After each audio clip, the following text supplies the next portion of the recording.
with what I said yesterday. I think clearly the Spanish side did their homework on the French side. I mean, we also what happened. Well, we are going to get there, so I'll analyze it better. But ordinarily, I think this is becoming to look like a deja vu thing, because in the 2010 World Cup, this Spanish side, I think that was the first and the last time they won, and then coming into that tournament, they came as European champions, and now they come into this one as an European champion.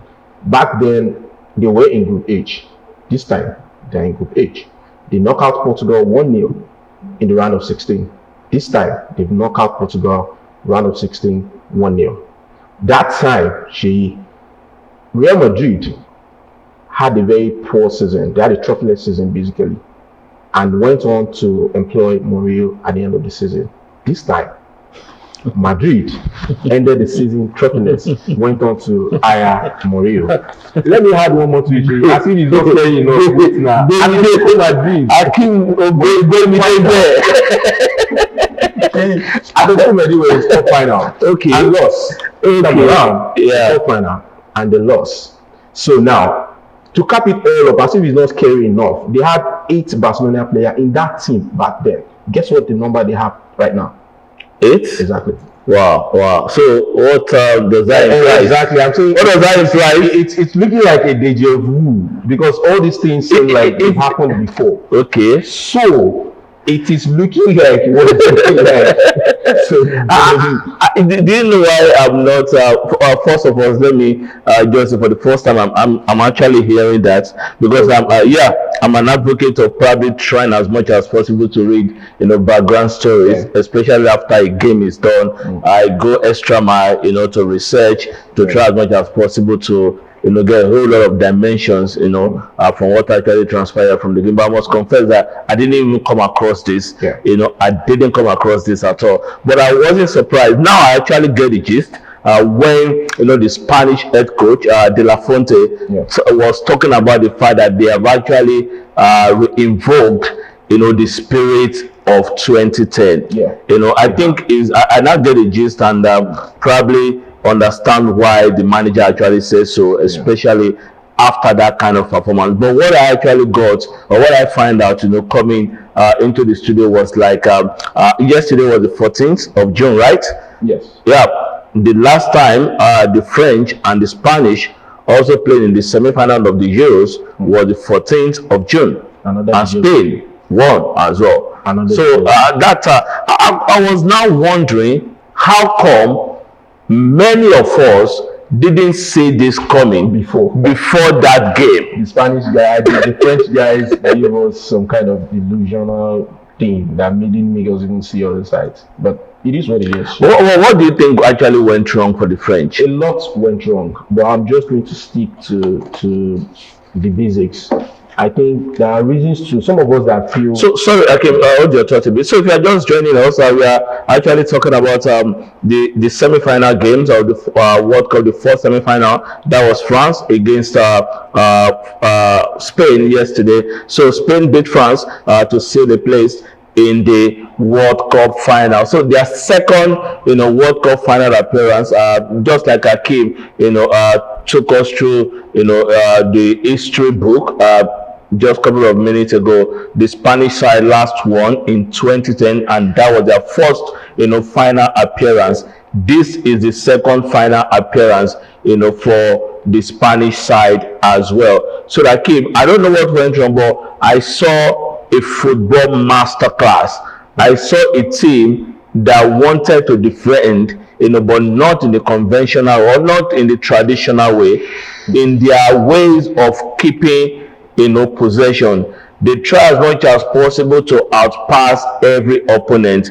And taking us back to 2010, it was similar as well. After 1-0, all they do is just keep possession. They are not the people, the type of team that normally park the bus. This is the first goal from Oyarzabal after that penalty, after Lucas Digne actually considered that penalty by fouling Lamine Yamal. Well, for that penalty, for the penalty call, I slightly disagree, because of the fact that I think clearly Digny's eyes was on the ball all through. That's one. Two, Yamal didn't even attempt to kick the ball. It was almost as if he threw himself into that tackle, not like Digne went and tackled him. But the interpretation is what matters when it comes to giving or awarding penalties. They will tell you this was why we take it. Another day, the thing I said now might be what they will tell you. They will tell you, oh, his eyes was on the ball. It wasn't deliberate. Yamin Yamal look for that foul. He threw himself into his leg. So, and that would make sense too. So, I think it's about interpretation, but that's not the point. The point is that was early in the game. I think before the 20 minutes, and France had like at least like 80 minutes, 60 To respond. to respond to that. So that's not a reason why you would not come back to the game and give a good account of yourself. I think the Spanish guys, I'll take my words back against them. I think they're well drilled team, well coached, and yesterday Belafonte has shown us that he's actually a master in the game. I mean, he has come out with not. I mean, I said some of the things that he's likely to do, and he went on to do it yesterday. You see those three behind Oyazabal, Yamin Yamal, Olmo, and Baina. Those three guys were so close To each other. Rodri, you know, they were too close to Rodri and Fabian in that midfield, making it look like a five-man midfield when they are with the ball and when they are not with the ball. So, and with French side having just two guys, what I think, I said it also yesterday that I'm thinking maybe when you said the coach said they would change something, I was thinking what they would do is bring in another midfielder. I said it that they should have like a three midfielder that can at least battle it out with the I was surprised. I was surprised where the show actually lined up with a 4-2-3-1. Yeah. Just to hold the midfielder. Yeah. And three. And sometimes it looked like a 4-2-4. You need that two midfielder there. All the other four are just going to attack. And let's be realistic, Shay. When they were like in 70 minutes or there, but immediately that 2-0 came in. Second goal. I was expecting that it actually changed something, which made me realize that I don't think his game management is good enough. It's just like he started lineup. Is it one of bad game, for the French? Because I mean, I think before this Dembele's moment, they had just one shot on target. That was in the 88th minute. Then I think probably just few minutes to go as well, they had just another Dembele's effort. So inside opening 85th minute, the French had just one shot on target. Yeah, it was. And when you look at the fact that they've been a free, scoring side in this tournament, then you now go into the crunch game, like this semifinal and struggle, to put or to create chances. Pound for pound, if you look at both teams, you would agree with me that the French side would end. They will edge this one. Edge that one. But when you look at the team as a whole, when you look at how they collectively, you would definitely give it to the Spanish guys. There are not really big names there, but these guys work for each other. They run for each other. They cover for each other. And Rodri, Rolls-Royce, was there in the middle. You see him everywhere, but he's not running too much. The Olmo, the Fabian, the Baina were the guys. Even Yamal at some point was doing hell of a job tracking back. He got the yellow card at some point for tracking back. They were doing all those jobs just so they can contain that French attack, and they successfully do that. I think the space between the French midfield and their attack was too far in the sense that the Spanish guy dominated that area. So it was difficult for French for the France to distribute the ball, get the ball to those that want to finish. And also, there was no space behind. And that's what I think the Spanish guy did well yesterday. Usually, they will keep a very high line. But yesterday, they didn't keep a high line. They stayed, which makes it even difficult for Mbappe because there was no space to run. Mbappe needs that space. Dembele needs that space to run in behind. They needed to take it to the defenders, try and beat them, which was what Bakola was struggling with. Bakola was struggling, Dembele was struggling. But I expected the coach to have done one thing. Olise, we know. Fine, he's in number 10. I mean, I like when players are versatile. Can play here, but there is a truth. You actually be a pro or you have a what's the word now? area of specialization where you are best at. Other place you can manage, but there's a place that you're perfect for. And I think Olise is perfect on that left, which is where he tried for Bayern this season. And you've tried him as a 10. Yes, we've seen it. For a Spanish guys that did a good job on him, and he's not getting the kind of performance that he should be getting. What I expect that you should have done is just move him to the. When you saw him, I was furious. That what are you doing? You know what this guy can do. Take off Dembele. But I think the reason why he wanted to keep Dembele is because he knows that he can just create moment of brilliance and give it. He go even without performing. Which I think he did. But it didn't work out. They needed a player that would take game to that Spanish defense that is not coming out. That is where I expect they should have brought on what's this Man City guy's name? Cherki earlier. You've seen it. You need someone that can unscrew a defense line. Bring in Cherki, let him play in that middle so as to get enough ball going forward. Or maybe there's this France guy too, this PSG guy too. I can't remember his name now. Very, very, very versatile attacking midfielder. Bring in this guy, get this ball at the Spanish guy. But you're not doing it, and Spain are just doing the basics. Have you seen some of the one touch that we were seeing yesterday? Have you seen the? I saw it. I don't want to be. The reason is I don't want to be too hard on the French. Yeah, because we have to praise what the Spanish guys have done. What they did, and what I saw yesterday was the fact that we have a bunch of talents, of very good. I'm talking about the French now. Yes. I think individually they are superb. I'm trying to look at the right word.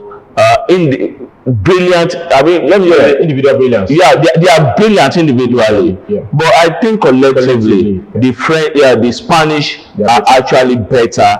And you also have to give credit, to the fact that I think yes, when you go to France, they have, if there is a national team that has actually not struggled after the exodus of some stars, it is the French national team, because they have a whole lot of pool of talent, to pick from.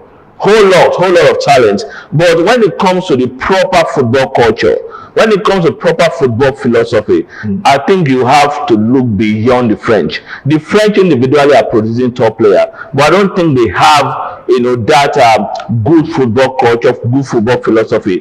Unlike, the Spanish. When you look at Spain, you look at the Netherlands, you look at Portugal. I think Portugal as well, to some extent, also have some incredible, football culture where they produce top talent, but they've not been able, to find the right philosophy, for this team to actually thrive. I think that's the problem. Coaching, so I think Spain has actually found a way to actually marry the two, which is having a very, very good philosophy, and also having some brilliant individuals who can play their way. I mean, if you look at this team, most part of these players, I mean, everybody knows that big clubs love to have the French players, they love to have Spanish players in their team, but they still try as much as possible to maintain the core, which is home-based Spanish players. And I see the reason why some of their coaches, were excelling as well. I mean, and when you look at this team, hate of this current team, talking about Dani Olmo, talking about Rodri, talking about Ferran Torres, and some couple of players actually won the under 19 Euros, then to the under 21 Euros. Then they moved to the senior team.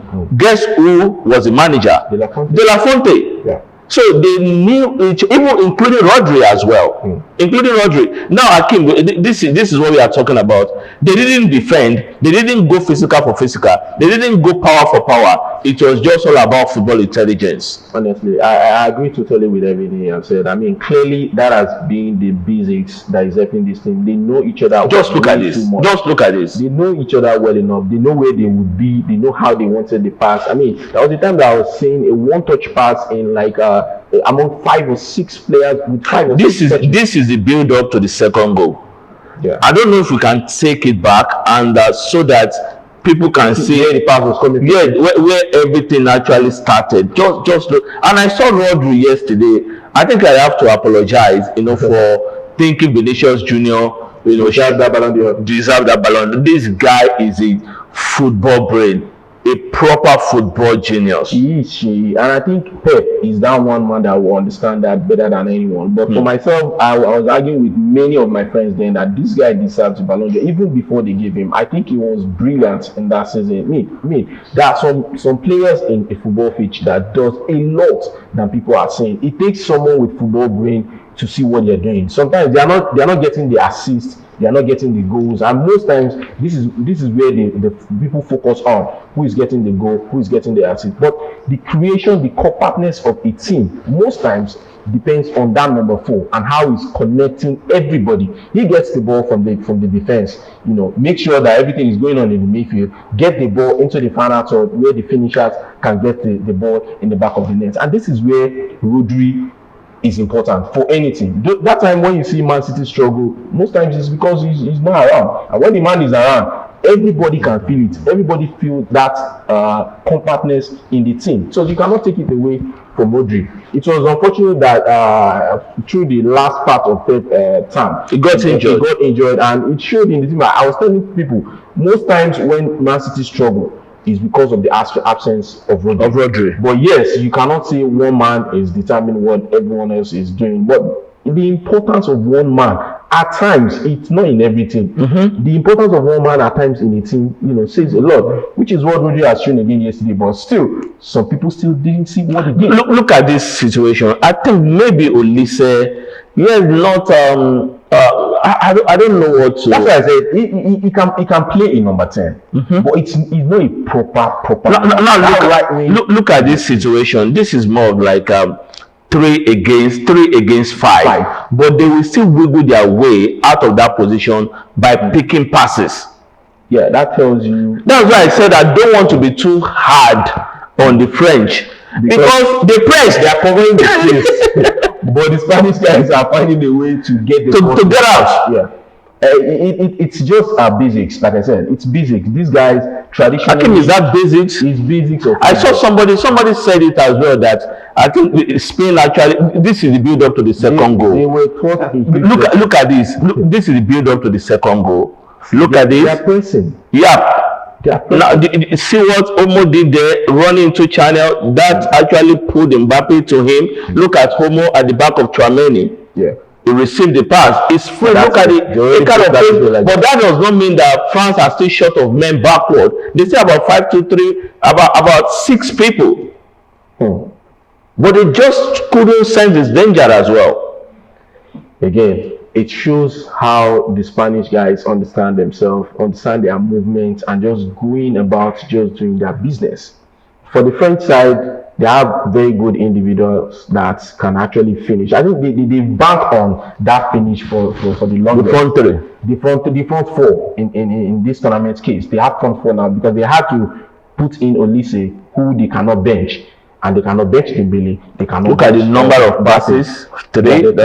Yeah. That I don't know. And I think it's a good football anyway. It is, and it's progressive. Yeah. They are not just in this case. They are not just passing around. Yeah. It made it easier for them to progress because the French guys. Look at this. Now look at this guy. Fabian Ruiz will drag this along with him to create space.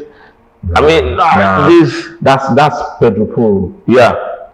This is Daniel forward already. Yeah, that's why it's progressive. They are not just. This is what I said. I expect Olise to be doing in the other end. Now this is Olise chasing from behind.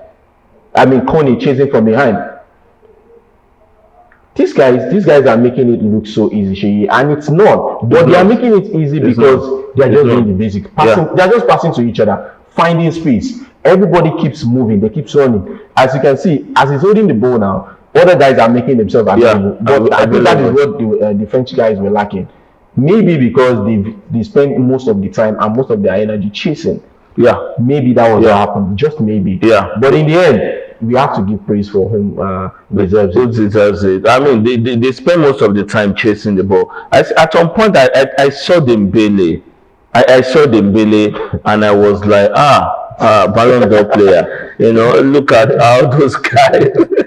They just kept on passing him around. Then he got to a point. Look at Baena here. Baena is their left forward. Yeah. Look at this position. I mean, and again when look at this position. Yeah, and again when you look at the number of players that the French actually put forward to press them. Now look at this one. Central midfielder is forward, attacking midfielder is behind them. That's to tell you they are not playing possession, they are not playing zonal football, they are not just staying in one place expecting the ball. They are literally roaming around, passing to each other, which is why this French guy cannot pinpoint or mark anybody, because these guys are not even staying where they're supposed to be. They are running around. They are just moving. I think there is one thing that you also look at, Rodri. I think there is one thing that you also have to applaud here. Is the versatility and the technicality of these players. They are so comfortable moving, especially the wing back, moving to midfield, then dropping to CB at some point. Then you saw the midfielder as well, DM joining attacking, try to find passes and all of that. But credit to Spain, a lot of people now saying probably we've seen world champions. They are looking like world champions. They just beat the best team in the tournament. So who says no? As it is now, they are my own favorite right now. Wow. I used to be favorite. I used to tip France. You used to tip France. But yeah, it is. For you to be champions, you have to be the champion. So if you're just joining us, we've been talking about the incredible match between France and Spain, and unfortunately the French are definitely going to be playing for third place. That's going to be against the loser of the match between Argentina and they have to play. The approach is what I'm and for their manager as well, Didier Deschamps, that the top place match is going to be his last in charge of the team. What an incredible career. He won the World Cup as a player in 1998, captain. Then he led the team to the glory, in 2018. Got to Euro final, they lost. Got to Euro semi-final, they lost. Got them to the World Cup final as well. They lost to Argentina now, in the third place. So, averagely, I think he has done well. And especially when he has something to show for it. Absolutely. I think he lost his mother in the middle of this tournament, but went to France to attend one or two family issues, then came back, to continue with the tournament. So there you have it on your screen. The second semi-final for today, England against Argentina.